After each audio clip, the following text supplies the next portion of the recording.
This is a survey of all the different kinds of clasps and closures that I have for my paracord bracelets and necklaces and so on. And this is actually my second try at this, because as I was uploading the previous iteration of this video, I came up with a couple new ones.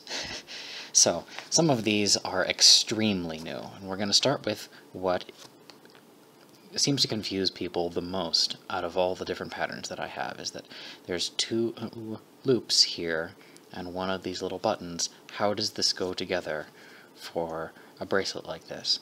Now, this is actually one of my most used closures for myself, so I get a huge amount of mileage out of it. Alright, so you have a little loop and a big loop. You put the big loop into the little loop, then put the button through that, and this will hold extremely well.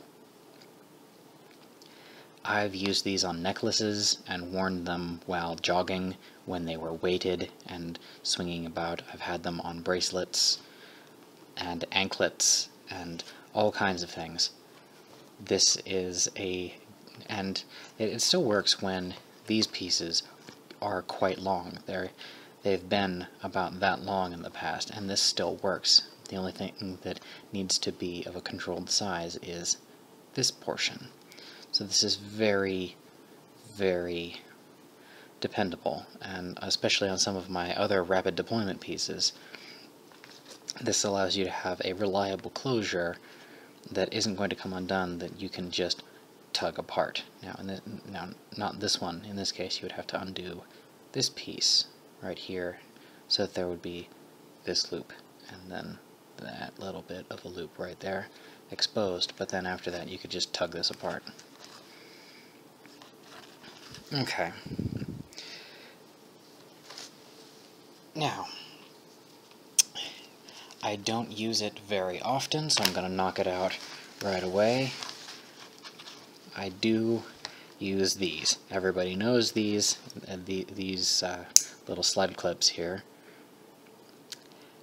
I don't really use these very often for myself, because it's another piece that I'm very likely to lose if I'm deploying one of these things out in the field, although one for myself is probably not going to be pink. Okay, now, going historically for a little bit, one of my other most used closures is this Celtic button knot right here. It's for when there's a single strand into it. Just very simple, pop in and close. Really easy. And this was my previously most used knot, and I would use it on everything, including my necklace and a couple of the ankle pieces. A very close cousin to it is the classic diamond knot, which has two strands that go into it for a two-color pattern, like this. I don't like this as much because with where'd you go? With this, the button can be where the pattern starts, so I'm drawing it apart from the loop.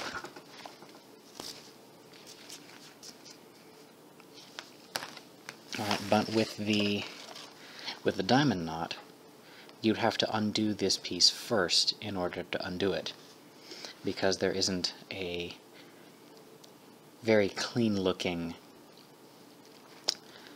loop that you can put on this side and make it still, and alright, let me try that sentence again. It would usually come out lopsided, and it would be difficult to cut the line in advance of. I always measure and cut the line first before I construct one of these. Okay. Then, after that, I started branching out a little bit. This is a Triskelion knot, also called a lambda knot, and it works pretty much exactly the same way, but uses slightly less cord than a Celtic button. Again, one in, and it works quite a bit like an anchor, where you have these wide pieces that would fold open slightly to catch, like that. That way more of the cord can be in the bracelet itself, which is nice. Okay.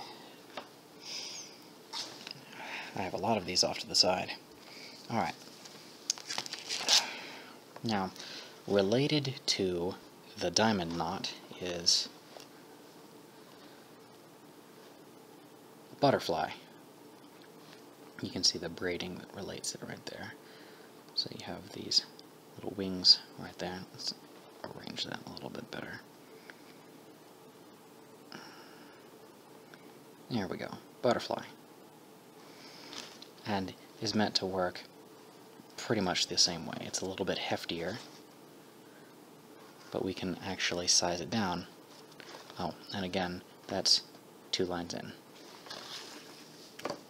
We can size that down with this. Now this looks somewhere between a butterfly and a heart and the anchor knot that I'm about to show you in a little bit. And actually, let's get a size comparison in here of the various knots. Okay. Now, the butterfly obviously has the largest profile, but the little micro butterfly, this needs a better name. Micro butterfly it's about as wide on the top, but doesn't take up nearly as much cord and is a lot easier to get into any of these loops, much like the Triskelion. And obviously, because of their closely related nature, this can be done in 2 colors because it has the 2 strands running into it, but it doesn't take up as much space. Okay.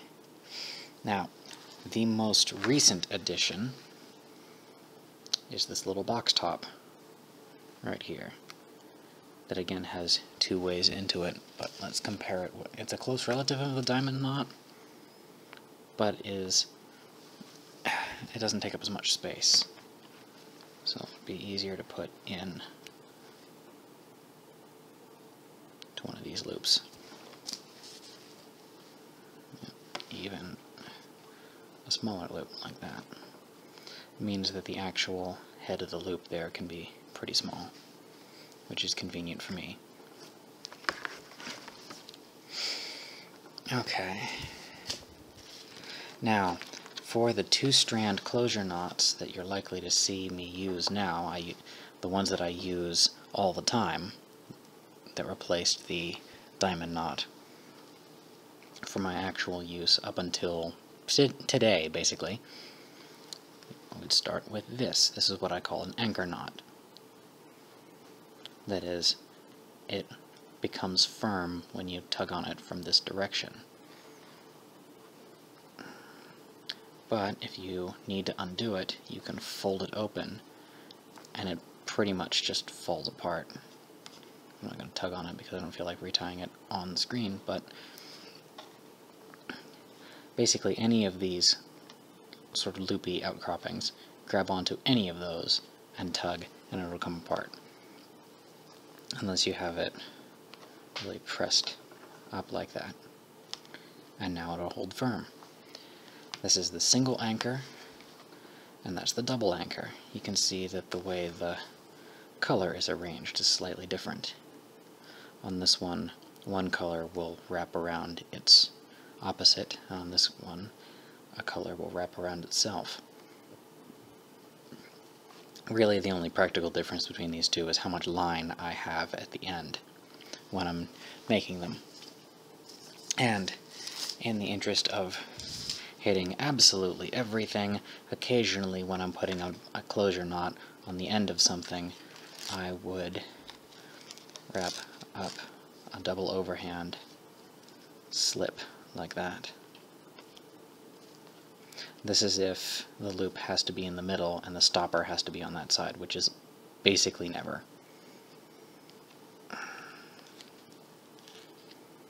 Since if it required something like this, I could either use a firmer knot, like that. That's still easy to get out. There we go. We have a little button. It's about the size of, where'd you go? Yeah. It's a little smaller than the box top. Okay, but we'll come apart like that. There we go. Alright. Rather than do that with the slips, I'm probably going to lean towards just going with a different method of attachment in the first place.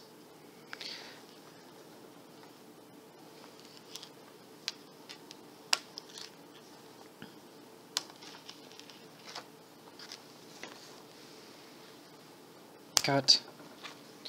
And to finish it off, I haven't used this one in a very long time, but if the stopper knot for some reason had to be in the middle with the pattern tied around it,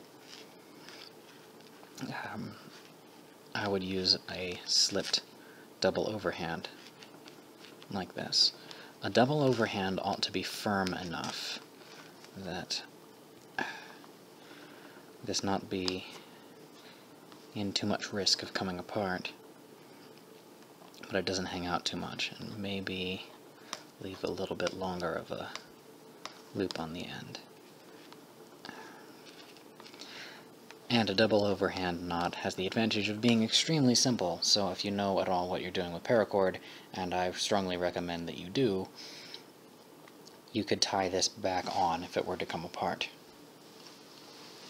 Or something similar to it. Cut!